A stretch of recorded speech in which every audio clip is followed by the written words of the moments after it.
asalaamaaleykum mbokk yi déglu dal leen ak jàmm tey jii ci assemblée nationale député yi dinañ daal di liñatu proposition de loi bi nga xam ne député bii di Amadou Ba moom moo ko daal di fësal ngir ñu indi ay coppite jëmale ko ci wàllu loi d'amnistie bi aujolikay bii di Sud Quotidien mi ngi ñuy xamal ne proposition de loi boobu nga xam ne Amadou Ba daf ko daal di fësal ba mu ko defee ba léegi de coow lu bëri la fi daal di indi te it dina bokk ci loi yi nga xam ne coow li daf cee bëri comme ni mu fi amee woon ak yeneen loi yi nga xam ne ay député ñoom ñoo ko fi taxawaloon ku ci mel ni Ndiadiar Sène Sada Ndiaye ak tamit Moussa Sy suñu naataangoo yu culikaay bii di Sud Quotidien ne li am ba des moom mooy ne ñii nga xam ne ñoom ñooy waa Pastef ñoom fu mu nekk ni nag tey ji coow dina leen topp fa li nga xam ne moom mooy ci assemblée nationale rax ci dolli suñu naataangoo yi dañoo gis sax ne li Sonko ak Diomaye daan wax dafa mel ni ne wuute na nag ak proposition de loi boobu nga xam ne moom la Amadou Ba daal di def Sud Quotidien mi ngi ñuy fàttali ne ci weeru décembre ci atum 2024 keroog ba Ousmane Sonko di def déclaration de politique générale am moom dafa daal di xamle ne loi d'amnistie dañu koy neenal njiitu réewum Sénégal di Bassirou Diomaye Diakhar Faye moom muy def discours à la nation ci fanweeri fan ak benn ci weeru décembre moom it li ni mel la daal di waxoon ndaxte dafa daal di gis ne faw ñu daal di neenal loi d'amnistie bi ngir fexe rek ba ñu daal di xam ñañ ñoo def ñaawteef fi ci même réew te bu boobaa ñooñu moom daan dina tegu ci seen kaw ndaxte seeni jëfiñ moom moo tax ba mu am ci lu tolloo juróom-benn fukki nit yoo xam ne daal dinañ ci faatu tey ji kon dafa mel ni ne loolu nga xam ne moom la Sonko ak Diomaye waxoon dafa wute lool ak li nga xam ne moom la kii di Amadou Ba daal di bëgg loolu moom moo tax ba autolikaay bii di enquête daal di gis ne proposition de loi boobu dafay xaajale autolikaay bii di laas di ci yokk di xamle ne tey kay dina tàng jër fa li nga xam ne moom mooy ci assemblée nationale Walf Quotidien ne ñu nag ñii nga xam ne ñoom ñoo bokk ci biir société civile ñoom ànduñu tey ànduñu ëllëg ci li nga xam ne moom mooy proposition de loi boobu loolu sax moom moo tax ba taxaw nañu tem te it bëgg nañu nag ñii nga xam ne ñoom ñooy député yi bañ a voté proposition de loi boobu autolikaay bi di Les Échos mi ngi ñuy xamal ne l'opposition nga nekk ci assemblée nationale ñoom dañu ngay waajal seen bopp bu baax a baax ñoom fu mu nekk ni sax dañoo fas yéene nag lëngoo ngir fexe nag ba lépp lu jublu ci wàllu loi boobu ñu wane ne ànduñu si tey ànduñu si ëllëg ci biir autolikaay bii di Tribune ki jiite Alliance Sauver le Sénégal di Babacar Mbaye Ngaraf moom it moom mooy xamle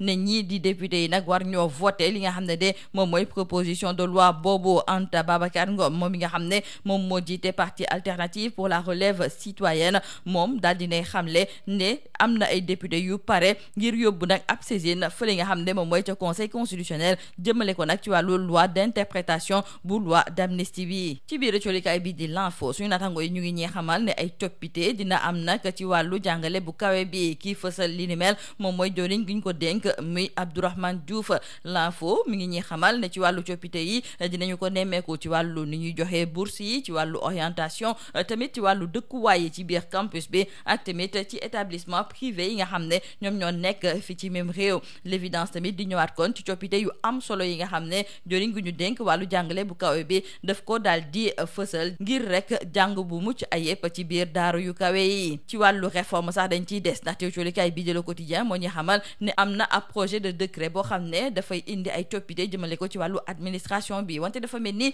ne ñii nga xam ne ñoom ñoo génnee ca ENA ñoom ànduñu si tey ànduñu ci ëllëg colikaay bii di Le Quotidien ma nga ñuy xamal ne ñooñu fu mu nekk ni nag mer nañu ba futtu te ànduñu nag ngir ñu daal di taxawal projet de décret boobu jeexale kooku colikaay bii di Le Soleil ma ngay ñëwaat tey ci nit yu bëri yi nga xam ne nag seen xel dafa matul te fu mu nekk ni nag ñu ngi taxawaalu ci mbedd mi wante ñooñu de ñu ngi indi ay jafe-jafe ndaxte colikaay bii di Le Soleil mi ngi ñuy xamal ne laata korité ji de am na benn waay joo xam ne nag xelam matul moom de ay briques la doon jël di ko sànni ci ay oto ba am ñaari nit yoo xam ne sax daf leen a jot a faat ak keneen koo xam ne dafa am ab gaañu mbir yooyu nag ba mu xewee colikaay bii di Le Soleil mi ngi ñuy xamal ne li ëpp ci sénégalais yi la ñu bëgg moom mooy nguur gi daal di fi taxawal nag ay kër yoo xam ne daal dañu fi daal di dugal ñi nga xam ne seen xel motul lii moo nekkoon mbokk julukat yi li ngeen fa ci biir colikaay yi ñu leen di ñaanal njeexte lu bës ak jàmm. Mesdames et messieurs, bonjour. C'est aujourd'hui, mercredi 2 avril 2025, que les députés sont convoqués pour l'examen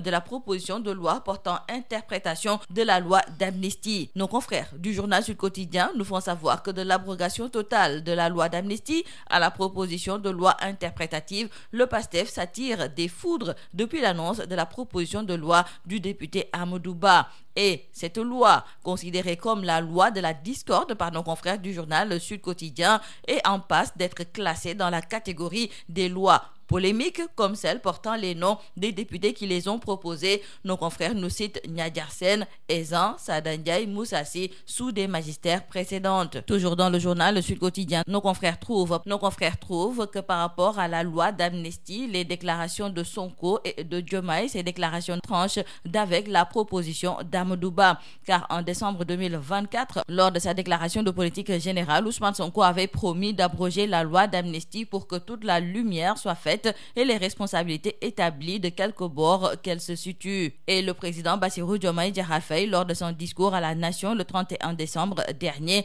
avait pour sa part parlé de la nécessité d'abroger la loi d'amnistie pour faire éclater la vérité sur les événements politiques tragiques de 2021 à 2024 ayant causé la mort de plus de 60 personnes. Dans le journal Enquête, nos confrères nous parlent de loi de la division, et dans le journal Walf Quotidien, nos confrères titrent que par rapport à l'examen de la proposition de loi portant interprétation de la loi d'amnistie, la société civile vend debout. Et nos confrères du journal L'As d'ajouter que des empoignades électriques sont en perspective aujourd'hui à l'Assemblée nationale. Donc, retenons avec nos confrères du journal Le Sud Quotidien que cette proposition de loi du député de Pastef Amadou Ba est loi de faire l'unanimité. En tout cas, retenons avec nos confrères du quotidien Les Échos que 20 organisations de la société civile alertent sur les dangers de la loi Amadou Ba et appellent à surseoir à son examen. Dans le journal Tribune, c'est l'Alliance Sauver le Sénégal par la voix de son président Babacar Mbaye Ngaraf qui est contre l'abrogation partielle de la loi d'amnistie. Il déplore l'entêtement de Pastef à faire passer la proposition de loi interprétative. Anta Babacar Ngom, la présidente du parti Alternative pour la relève citoyenne, annonce une saisine du Conseil constitutionnel par les députés de l'opposition. Et justement, l'on nous signale dans le journal Les Échos que le groupe Takku Wallu, ayant le nombre requis est déjà prêt des députés non inscrits, s'organise aussi pour un recours. Dans le journal L'Info, c'est le ministre de l'Enseignement supérieur qui annonce des réformes en profondeur pour garantir un enseignement supérieur de qualité aussi bien dans le secteur public que privé. Des réformes qui, selon le docteur Abdourahmane Diouf, vont toucher entre autres les bourses, la vie dans les campus, les établissements privés, le processus d'orientation des bacheliers. Et en parlant de réformes, nos confrères du journal Le Quotidien nous indiquent que la modification du projet de décret portant statut particulier du cadre des fonctionnaires est considérée aujourd'hui comme la réforme de la controverse. Cette modification du projet de décret va rogner sur les prérogatives des diplômés de l'ENA B, notamment les secrétaires d'administration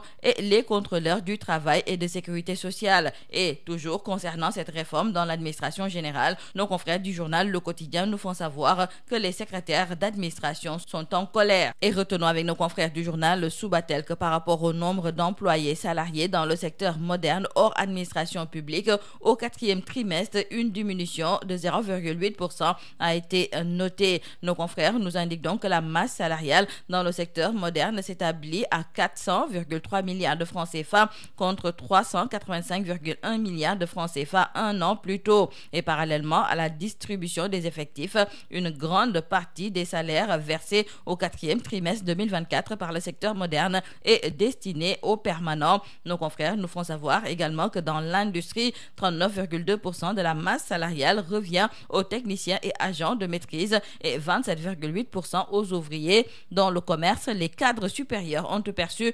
34,1% de la rémunération du 4e trimestre 2024 et la durée moyenne hebdomadaire travaillée par employé dans le secteur moderne hors administration publique est estimée à près de 41 heures au 4e trimestre 2024. Et nous terminons par nos confrères du quotidien Le Soleil qui nous propose aujourd'hui tout un dossier sur la prise en charge des malades mentaux. Et nos confrères nous racontent que la route nationale numéro 2 a été le théâtre d'une série d'agressions à la veille de la Korité. Un malade mental armé de grosses pierres s'est attaqué à plusieurs véhicules, faisant 2 morts et 1 blessé. Et après la mort de ces 2 personnes tuées dans des circonstances dramatiques par un malade mental à Louga, certains Sénégalais invitent l'État à mettre en place des structures de santé réservées uniquement aux déficients mentaux. C'est tout à vos journaux et très bonne lecture.